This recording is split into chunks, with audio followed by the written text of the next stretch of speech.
Where did it go? It is the first of the month. It is July, which is so crazy, and that means it is reading June reading wrap up. I was gonna say January. Don't know where I got January from. No idea. Anyway, it's June reading wrap up. So I read 4 books in the month of June. So I'm gonna tell you guys them.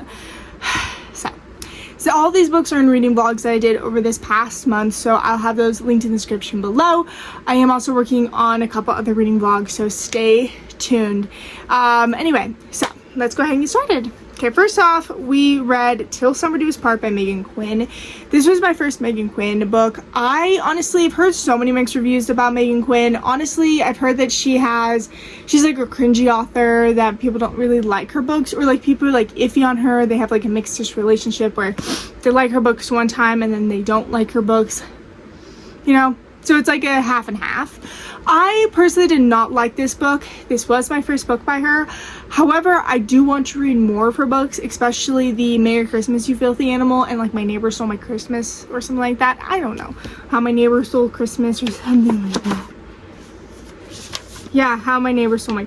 So Christmas is one I want to read. And then I just want to read some more of her books, especially one of her newer ones, Rules for the Summer.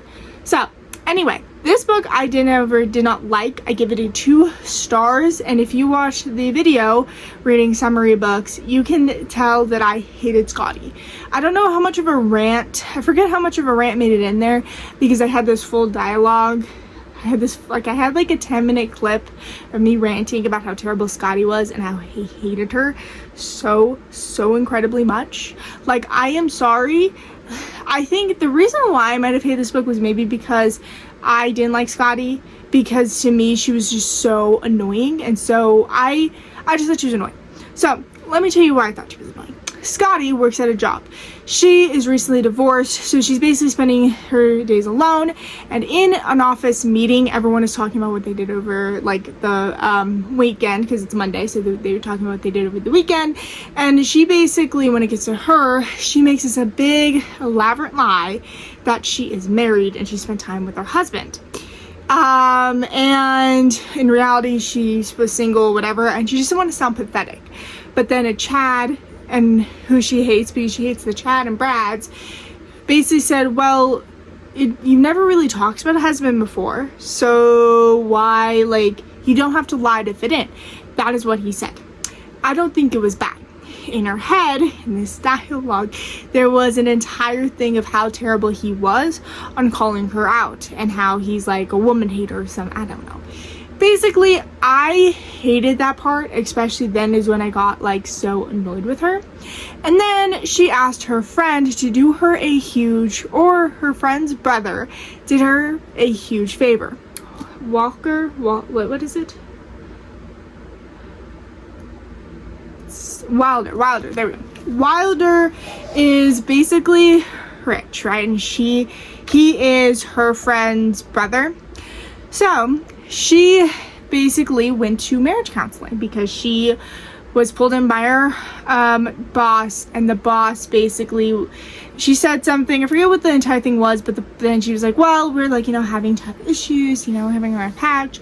And then her boss says how her husband is a marriage counselor. Okay, so then on all of that, she then goes to the counseling with Wilder and just starts screaming at Wilder, saying how terrible he is, because guess what? He didn't follow a script, a story that she didn't give him.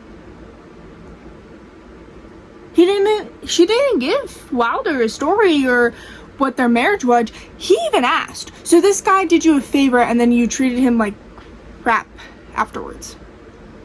And then they go to a camp together. So that was a fun one. I do have to say this book was a little weird. I don't know, cringy, but it was weird. So, I don't know. But my first Megan Quinn book, I do have to say, if any of you guys have actually read a Megan Quinn book, let me know any of your recommendations down in the description below, because I do want to read more of hers. I hope I don't hate the character as much as I did. I hated Scotty. Because I hated Scotty. Okay. The next one I read was a 5 stars. This is my first 5-star of the year, and that was Just for the Summer by Abby Jimenez. I honestly had no idea how much I would love this book. Like, I really thought I would give it like a 4.75 stars. I think I've given every single book I've read by Abby Jimenez so far, only, yes, it has been 3 stars. Anyway, I absolutely loved this book so incredibly much. Oh my gosh, it was so good. And I read it. I think I remember I got this way through, I almost like basically read this entire book in one sitting. Like, I loved it so incredibly much. So I definitely recommend it. Also, this is part of an interconnected series, but you can read whichever order you want, which is up here, which is Part of Your World. I want to read this one so bad because the character's in here and I just want to read it so bad. Like, I need to know this person's life, and I just need to know.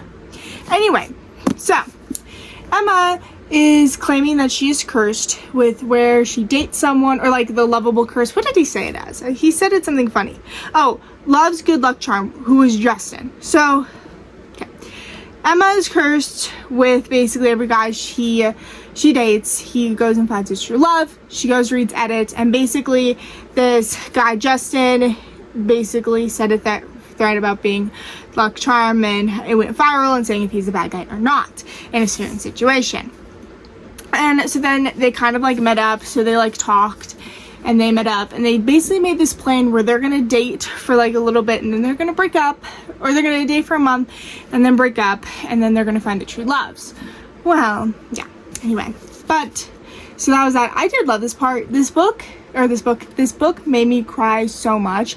And it didn't cry make me much. There's one part of it where Justin's younger sister goes to and says to the mom, "Are you going to be for my birthday?" And that just made me so sad. It was a really sad part.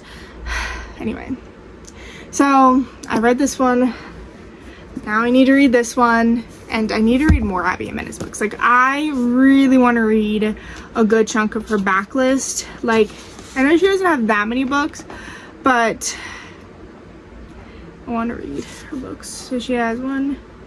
You know what, let me go to her newer one to see how many books, because I've read 3 books by her so far, so that means I have left, okay, 1, 2, 3, 4, 5. I have 5 more books to read from her, and I need to read them. I do have to say, I think Abby Jimenez is definitely one of my new favorite authors. The next book I read was The Silent Patient. This one took me so long to read. I had this on my shelf forever. This one was a very popular book talk book a little while ago over during not Christmas time, like October, Halloween time. Basically, it follows Alicia, something like that. Oh, I gave it a 4 stars. Anyway, follows Alicia and Alicia, who basically shots her husband 5 times in the face when he gets home. I do have to say, I loved the fact that you got not only her journal entries, you got kind of like the POV of this one dude. The twist was something I didn't see coming. Do I say it was a good twist? I mean, it was a twist. But I did love this book. I love the writing, which definitely something I don't necessarily look for or care about. Like, I don't care about how a book is written necessarily. Like, I genuinely don't sit there and go, oh, it was written this way, so I love it. No, I genuinely don't care. So, but I did absolutely love this book so much. Okay, I did love this book, so I gave it a 4 stars. I do want to read more of his books. Like, I have the Flurry, so I want to read that, and then he has like another one. I did love this book. So I'm gonna say it again. I loved it. She's so cool. I loved it. And it was also taking place in London, and so happened did my last book I read this month, which was another 4 stars. That was my first Lisa Joelle book of the year, and that was A Night She Disappeared. This one is a book I've wanted to read by Lisa Joelle forever. And you know what? This is my 5th book I've read by her. I want to read all of her backlist. I mean, she has so many books. Let me go to, again, okay, not her most recent book, but one of her most recent books right here. And I want to see her backlist to see what I'm missing, how many more books I need to read. I don't know why I'm going to do this in a video, but I am. If they have it. Oh, here we go. So we have one because she did release 2, 3, 4, 5, 6, 7, 19. I need to read 19 more of her books, but honestly, I genuinely don't care. I want to read those books so bad, but I love this book so much. I basically sat down and finished it in like one sitting, or not basically one sitting. I basically read half of it and then I read the last half like in one sitting. Anyway, I love Lisa Joy books. She never fails to disappoint you. Like, she never disappoints. There we go. I think I said it weird. Anyway, she never ever disappoints you at all. So this follows basically Talanga, I said her name wrong, and Zach, who are girlfriend and boyfriend, and who happen to be parents, and they're 19 years old. They basically went out to the pub, had some nice fun, just, have fun, be like kind of teenagers, be kids for a little bit. So that is what they did, and then they ended up going missing. The ending of it, I think I kind of guessed it a little bit, the twist, not fully, but I did kind of guess like what happened. But I do have to say one little thing. Scarlett, if you really loved her, why in the world did you keep her chained up? Like, that family kept her chained up, and Scarlett claimed that she loved Tallulah, or I don't know, I'm gonna say her name wrong because for some reason I can never say names. It's the most weirdest thing in the world. I don't know, it was just really interesting. I did love it. I do have to say, I wish the epilogue was not about Liam. I wish it was about, like, I don't know, Topanga and just like her, being a mom again and all that stuff. Like, I thought that would have been more better how her kid reacted. Not just like how her mom reacted, but how her kid reacted.